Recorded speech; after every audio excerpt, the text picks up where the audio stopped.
A man who committed a home burglary would report to police that he found a body. Hello, true crimeers. This is the case of Tim Good. Viewer discretion is advised.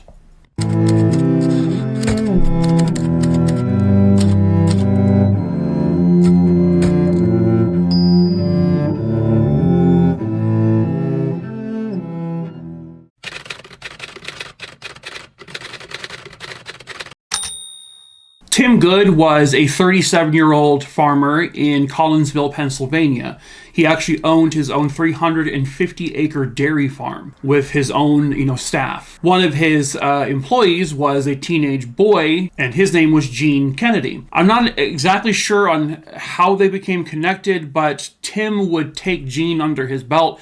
He would end up, employing him, but also making sure he was fed, gave him a room to sleep in and live in on his property, and he was also responsible for making sure that Gene got an education. So it became a father-son type relationship. In 1987, Tim would hire an additional employee for the farm, and this employee's name, as what they thought, was Ben. Ben had a wife, and they had a very young child together. Ben and his family would end up also moving onto the farm property there in Pennsylvania. From what I understand, Tim Good was pretty much had no more connections with his actual family. And this guy, Ben, apparently was, or he claimed he was a pastor.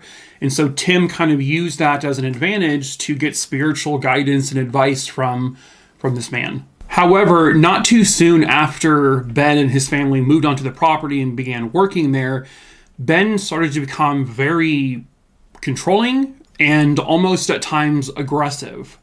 There was an instance where Gene, this teenage kid who lives there, was trying to get back into the house, but Ben comes storming out and says, "You can't go in there, my wife is sleeping. You're not going in there." And Gene's like, "I live here, as you know, so yes, I am." And Ben was very very mean about this. He was very demanding about it. You're not going in that house. And then Tim finally intervenes because he sees what's happening. And he goes, "What are you doing? Let him in the house. It's my house. It's also his house. Let him in." About a year goes by. There's this up and down kind of rocky balance between all of these people on this farm. But after a year, Tim Good decides to sell the dairy farm, and he sells it for a little over $1 million. He then ends up purchasing a much smaller farm in West Virginia. At that point, Gene decided to stay in Pennsylvania with other people, and Ben and his family moved to West Virginia with Tim Good. And almost right away, the relationship again between Tim and Ben becomes very heated. It's very strained. And Ben starts referring to himself now as Dave or David. And they're like, "Well, I thought your name was Ben." He's like, "Yeah, my name is Dave. It's David. Sorry, that's my name." Dave became very manipulative of Tim. He actually used religion as a way to almost subdue Tim, so to speak. And he was able, through his manipulation, to actually get Tim Good in his own home to move down into the basement in a little room, a tiny little room within the basement to move into and live in, while Dave, his wife, and their daughter lived upstairs in the main house. And basically, Dave and his wife would furnish the home lavishly. They would buy a whole bunch of new stuff, all the fanciest things. They brought multiple televisions, which back then that's going to cost you a lot of money. He even put a hot tub on the property. And it turns out that Dave was actually using Tim's money to do all of this. But as time goes by, neighbors in the area who knew Tim were like, "We haven't seen him in a while. As a matter of fact, we haven't seen any of them in a while." The last time anyone can actually recall seeing Tim Good alive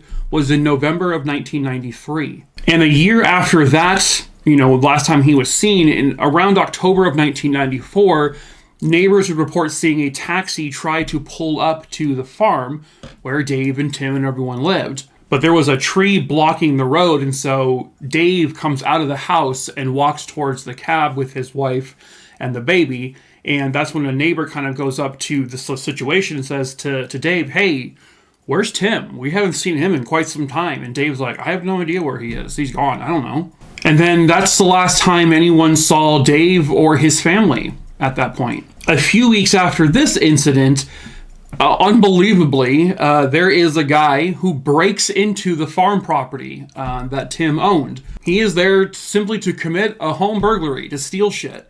And this guy goes down to the basement and he opens up the door to this little room and he finds, first of all, a horrific odor. And when he kind of goes in closer, he sees there is a man lying on the bed, kind of halfway on the bed, halfway off. And he is very long deceased. So this home intruder leaves the house and calls police and tells them, I was just breaking into this dude's home and I found a body. Who am I? I'm not going to tell you. Bye, but go check it out, please. So police do arrive. They gain entry to the house and they see everything in the main house seems to be pretty normal. There's no like signs of a crime scene or anything like that. They do notice all the lavish stuff, like 3 or 4 different televisions, the hot tub, all of this stuff as they're searching the house. And it clearly looks like if someone was really living the fancy life. But where are the people? But anyway, they go down to the basement and they go into that little room and they confirm that there is a body lying on the bed. And it is essentially mummified or it's decomposed really badly. And once the coroner is able to get to the body, he basically says that this individual died from strangulation. Someone manually strangled this guy to death. And he has been dead for probably sometime around a year. So that November of 1993 timeframe, when Tim was last confirmed seen by a friend or neighbor, he died very soon after that. They also noticed in the house that all of the air vents were covered up by like cardboard and stuff.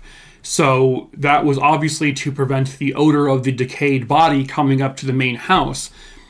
And so what that told police, and also not to mention the witnesses who saw Dave and his family leaving the house in 1994, a year after Tim was last seen alive, that means that with the covered up vents, that means that Dave and his family were living in that house for about a year, spending Tim's money while his corpse just sat in the basement rotting and decaying.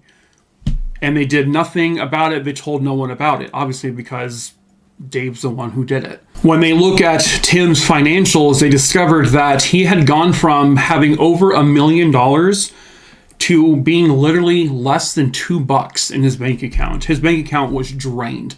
And that's because Dave was spending all of that money. They would learn that Dave was essentially keeping Tim hostage in his own home.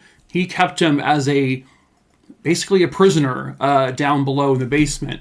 But Dave was allowed to move freely around. But based on what witnesses would say, like neighbors, they always saw Tim doing all of the work on the property, all of it, cutting wood, feeding the animals, everything, while Dave sat on the porch reading a book, barking orders at Tim. So Dave took over this whole property and basically became the boss. He somehow was able to manipulate Tim into doing this, into this situation. It sounds like Dave was really, really good at being able to do that. On February 15th, 1996, they would learn his name is David Freeman, or that's the name he was then going by. Well, on February 15th, 1996, they officially charged David Freeman with the murder of Tim Good. Now, they don't know where he is, but they have indicted him at that point, and they charged him with the murder. Now they need to find him. In May of 1996, after this case has aired all over the news in several states, and also on Unsolved Mysteries, they get a couple of tips from people living in Sterling, Virginia, that they recognize this David Freeman character as a man named William David Copper. And William was working as an auto mechanic there in Sterling. Police are able to find out where this William person is living in Virginia, and they go to the house and they confirm, and they find him. They find David Freeman or Ben or William David Copper, or whatever his name actually is, they find him. On May 18th, 1996, he is arrested officially and brought back to West Virginia to face the charges. And they actually would uncover that his real name, they believe, was Winston George Jelks. Here's what's really wild to me. In October of 1997, He ends up pleading guilty, but not to like first degree or second degree murder. They allow him to plead to voluntary manslaughter. And he only got, I shit you not, for killing this man, stealing all of his money, taking over his property, not reporting the dead body, he got a whopping 10 years.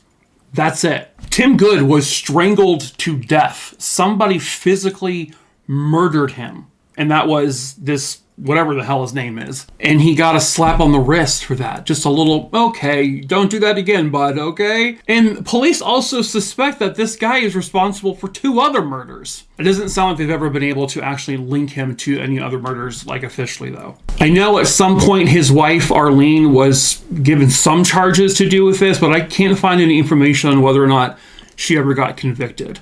At any rate, this man, whatever his name is, was released on parole shortly before his 10 years was up. So he didn't even serve the full 10 years. And records show that in 2018, he died of ALS. This man was able to manipulate and control another full-grown man, take over that man's house, take over that man's entire business, his farm, take all of that man's money, we're talking $1 million worth, keep the owner of the house locked downstairs in a basement for the most part, basically as a prisoner in the guy's own home. And then when the money was dried up and Tim Good was no longer of use, he goes down to that basement and strangles him to death. Then he continues to live in that house with a dead body for at least another year and does nothing about the body. And neither did his wife. And it's just insane to me that a person can do all of that and only be given 10 years. But, I mean, usually at the end I say this is when, Tim Good got the justice he rightfully deserved. But did he? I don't think he did. His killer is dead, and so his killer can no longer hurt anyone ever again. But really, in the end, Tim Good did not truly get the justice that he rightfully deserved. But that is it for this case, True Crime, Aruni, Dooney, Dingleberry Dongs. I hope you found it interesting. Sorry for the shorter video this time. Still mentally trying to get back up into the swing of things. I'll get there eventually, but anyway, if you're new here, hello, my name is Mike. I tell true crime stories here on YouTube. I tell multiple stories a week, short form and long form.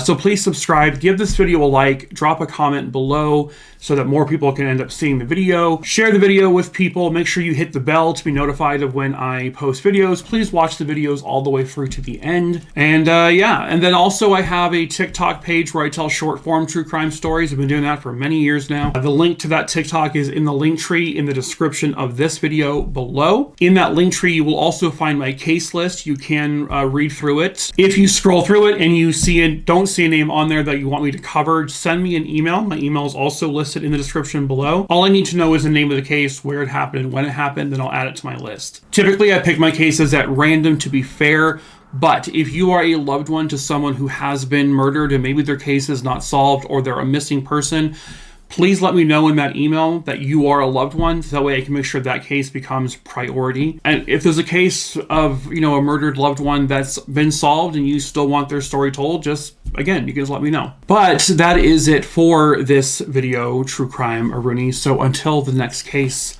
ta-ta for now.